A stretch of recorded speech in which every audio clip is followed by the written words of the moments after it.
నగరంలోని వెన్నెలకంటి రాఘవయ్య భవనం నందు నేషనల్ ట్రైబల్ ఫెడరేషన్ జిల్లా అధ్యక్షులు పులి చెంచయ్య ఆధ్వర్యంలో గిరిజన గాంధీ వెన్నెలకంటి రాఘవయ్య 128వ జయంతి వేడుకలు ఘనంగా నిర్వహించారు.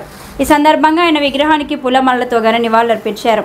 ఈ సందర్భంగా ఆయన మాట్లాడుతూ గిరిజనుల కోసం తన జీవితాంతం కష్టపడ్డ గిరిజన గాంధీగా పిలువబడే వెన్నెలకంటి రాఘవయ్య ఆశయాలను ఆదర్శంగా తీసుకొని గిరిజనుల అభివృద్ధి కోసం పాటుపడతారని అన్నారు. ఈ కార్యక్రమంలో కొమరగిరి దయాకర్, లక్ష్మీప్రసాద్ తదితరులు పాల్గొన్నారు. నేషనల్ ట్రైబల్ ఫెడరేషన్ నెల్లూరు జిల్లా అధ్యక్షుడిగా పనిచేస్తున్నాను. అలాగే గిరిజన విద్యా చైతన్య వేదిక రాష్ట్ర నాయకులుగా పనిచేస్తున్నాను. ఏదైతే ఈరోజు శ్రీ పద్మభూషణ్ వెన్నెలకంటి రాఘవయ్య గారు 128వ జయంతిని పురస్కరించుకొని నెల్లూరు నగరంలో బోసుబొమ్మ దగ్గర ఉన్నటువంటి ఆయన వెన్నెలకంటి రాఘవయ్య గారి భవన్ నందు ఆయన విగ్రహానికి పూలమాలలు వేసి ఘనంగా నివాళులు అర్పించడం జరిగింది.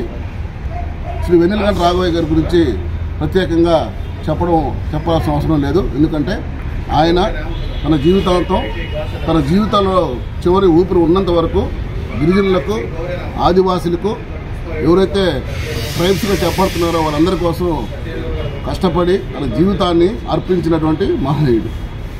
ఆయన చేసినటువంటి త్యాగాల వల్లే ఈరోజు గిరిజనులు స్వేచ్ఛాజీవులుగా ఈరోజు బయట తిరుగుతున్నారంటే కారణం ఆయనే. ఆ రోజుల్లో ఆయన ప్రభుత్వంతో, నెహ్రూ గారితో పోట్లాడి సిటీ యాక్ట్ని ఏదైతే ఈ ట్రైబల్స్ కొంచెం ఈ దొంగలుగాను లేదంటే దారిదోపులు గాను చిత్రీకరించినటువంటి బ్రిటిష్ వాళ్ళు చిత్రీకరించినటువంటి ఆ దుర్మార్గమైనటువంటి చట్టాన్ని నెహ్రూ గారితో కొట్లాడి ఆయన ఆ యాక్ట్ని తొలగించి ఈరోజు మేమందరం మీ ముందు ఈ రకంగా స్వేచ్ఛగా జీవిస్తున్నామని చెప్పంటే ఆ మహానుభావుడు చేసిన పుణ్యం. అలాగే ఈరోజు ఆయన ఏర్పరిచినటువంటి కాలనీలే ఈరోజు గిరిజనులకి, యానాదులకి మోక్షం. గిరిజన కాలనీలు ఏర్పాటు చేయడం కాదు, గిరిజన కాలనీలు ఏర్పాటు చేసి గిరిజన కాలనీలో ఉండే వాళ్ళందరికీ కూడా అక్కడ సొంతంగా బతకడానికి పొలాలు ఇప్పించి ఆ పొలంలోనే బతకమని చెప్పి పొలాలను, ఇళ్లను, జీవనోపాధిని కల్పించినటువంటి మహానుభావుడు. కేవలం యానాదుల కోసం తన జీవితాన్ని అర్పించి యానాది గాంధీగా, అలాగే గిరిజనుల కోసం ఇక్కడ అనేక సంక్షేమ కార్యక్రమాలు ఏర్పాటు చేయాలని చెప్పని ఆయన జీవితాంతం అర్పించాడు. అటువంటి మహానుభావుడికి ఈరోజు 128వ సంవత్సరం జయంతి సందర్భంగా ఘనంగా బోసుబొమ్మ సెంటర్లో ఆయన విగ్రహానికి నివాళులు అర్పించడం చాలా సంతోషంగా ఉంది. అయితే సంతోషమే కాదు, రాబోయే రోజుల్లో ఆయన ఏదైతే కోరుకున్నాడో, ఏదైతే ఆశించాడో, ఏదైతే ఆయన ఈ ట్రైబల్స్ ఎదగాలని చెప్పని ఆయన తన జీవితాన్ని అర్పించాడో ఆ ఆశయాల కోసం నిబద్ధతతో, నిజాయితీతో నిరంతరం యానాదుల కోసం, గిరిజనుల కోసం పోరాడతామని చెప్పని, వాళ్ళ పక్షాన్ని నిలబడతామని చెప్పని ఈ సందర్భంగా ఆయనకు నివాళులు అర్పిస్తూ తెలియజేస్తున్నాం.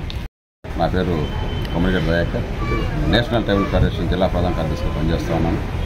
ఈరోజు శ్రీ వెన్నెలకంటి రాఘవయ్య గారి 128వ జయంతి సందర్భంగా ఆయన హాస్టల్లోకి వచ్చి ఆయన విగ్రహానికి పూలమాలేసి మా జిల్లా అధ్యక్షుడు పులి చెంచయ్య గారి ఆధ్వర్యంలో ఆయనకి నివాళులు అర్పించడం జరిగింది. ఈ కార్యక్రమానికి విచ్చేసినటువంటి ప్రతి ఒక్కరు కూడా ప్రత్యేక ధన్యవాదాలు తెలియజేస్తా ఉన్నాం. ఎందుకంటే శ్రీ వెన్నెలకంటి రాఘవయ్య గారు ఎన్నో సంక్షేమ పథకాలు అయితేనేమి మన గిరిజనుల కోసం పోరాడే వ్యక్తి ఎవరున్నారంటే మన నెల్లూరు గాంధీగా పిలువబడే వ్యక్తి మన శ్రీ వెన్నెలకంటి రాఘవయ్య గారి 128వ జయంతి కార్యక్రమానికి ఇచ్చేసిన మా అధ్యక్షుడు పులి చెంచయ్య గారికి, మా తోటి గిరిజన నాయకులందరూ కూడా ప్రత్యేక ధన్యవాదాలు తెలియజేస్తున్నాం.